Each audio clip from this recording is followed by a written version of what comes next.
Today we have Diane Garland with us, and I want to say a special thank you to her. We have met many times, and today she's sitting in, taking some time with us. Good morning, Diane. Good morning. Thank you for having me. I will say good morning. It is sort of morning here. It is not morning where she is, and we had some glitches. I have to get better at remembering other people live in other places. And so we did get together finally, and thank you. And it is morningish here, and it is not morningish where you are. That's right. It's early afternoon here. And there you go. And Diane does a wonderful job of what I call book Bibles, story Bibles. In her case, is called Your WorldKeeping. So tell us about what you do. Right. So I have Your WorldKeeper, and I do a few different things, but mainly it's a story Bible. I create and organize story Bibles for authors who write series.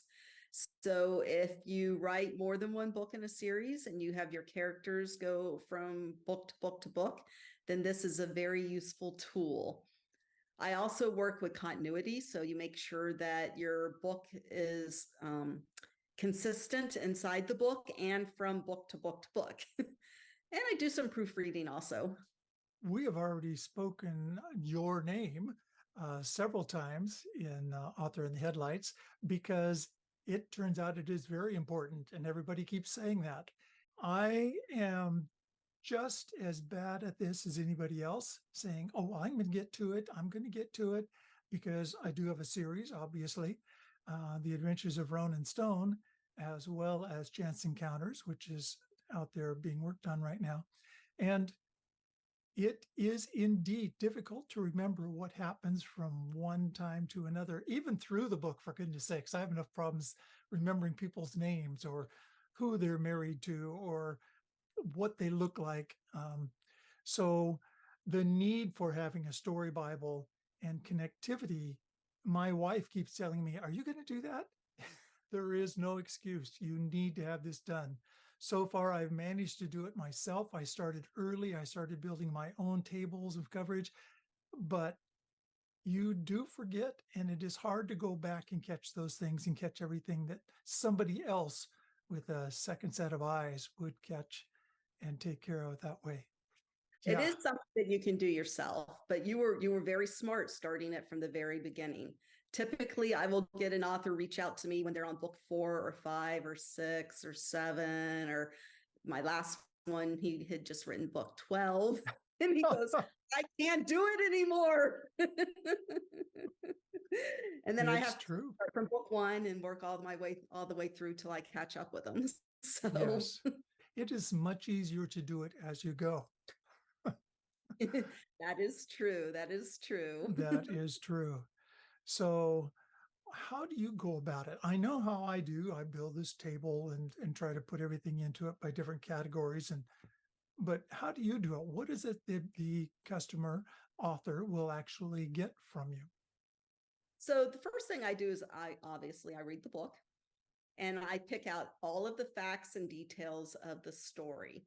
So everything from your characters, the eye color, how tall they are, your buildings, where they're located in your story world, if you have any extra rules or quirks that go along with your story world.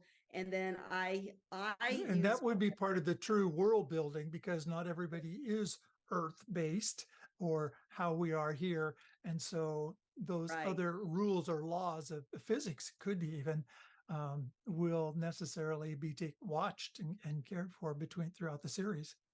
And even if they are Earth-based, a lot of them, I have paranormal, or they have magic involved, or it's a fictional town, so they can kind of do whatever they kind of want, or they're based in an actual city. And then they have to be very cognizant of the fact that people who are from Chicago are reading this book and you're placing it in Chicago, you better know what you're talking about.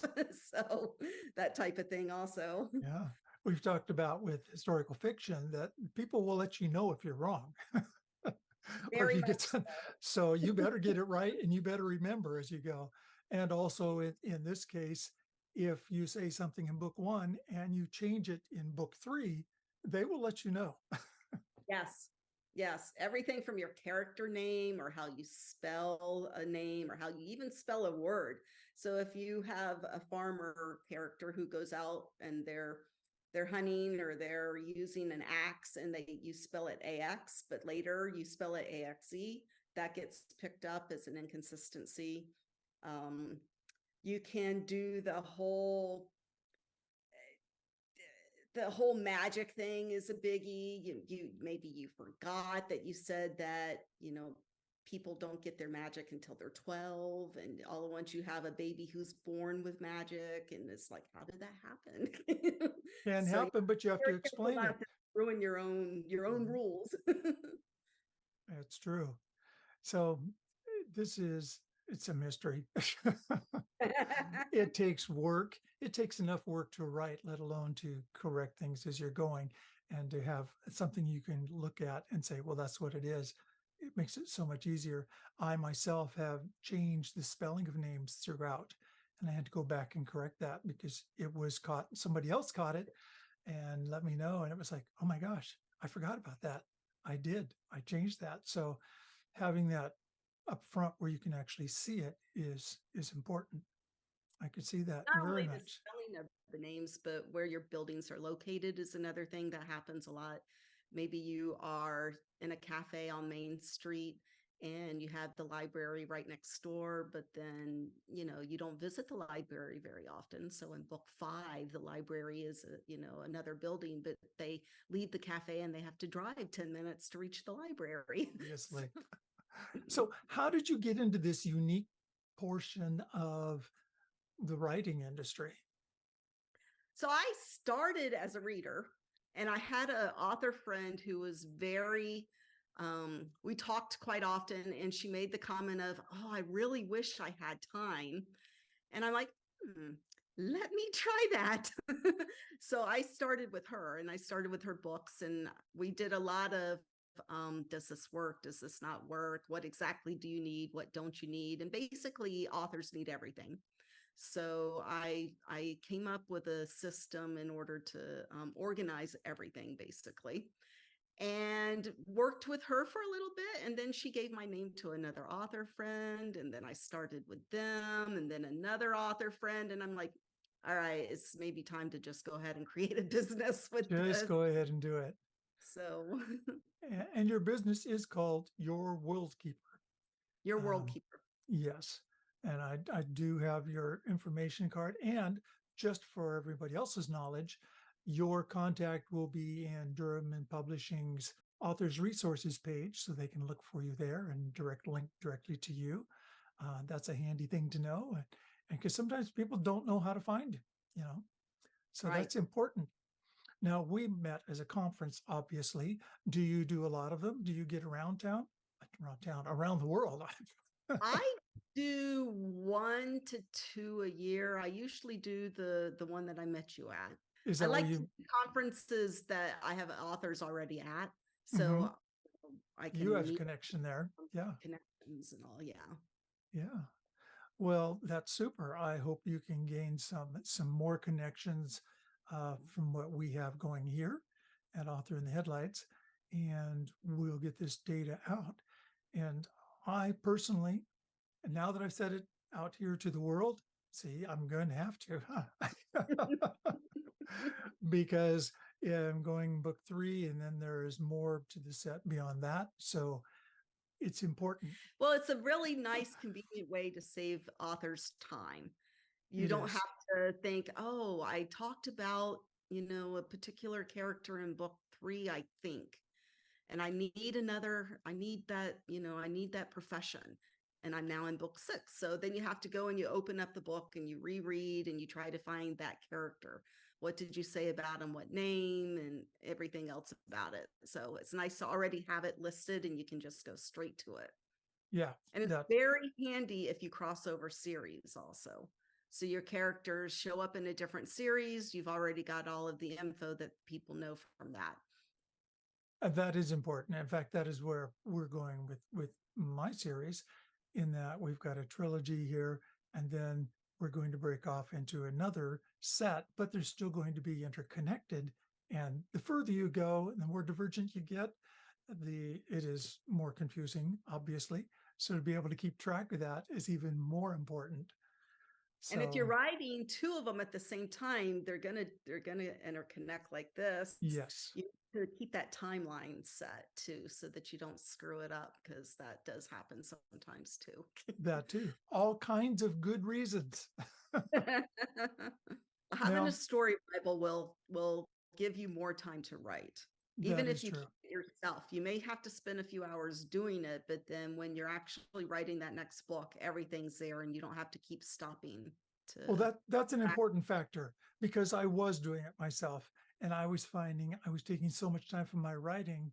Say, oh, I better put this down because I'm going to have to remember it.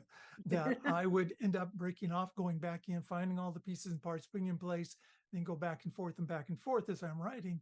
And that's distracting from the writing. Right. And And it when can cause problems if you decide to make a twist and you change something and you've already got it all in your yes, mind. absolutely. And So I have done that. So I do understand that. All right. Your WorldKeeper. That's a great way to connect with this. And it is a book Bible or story Bible.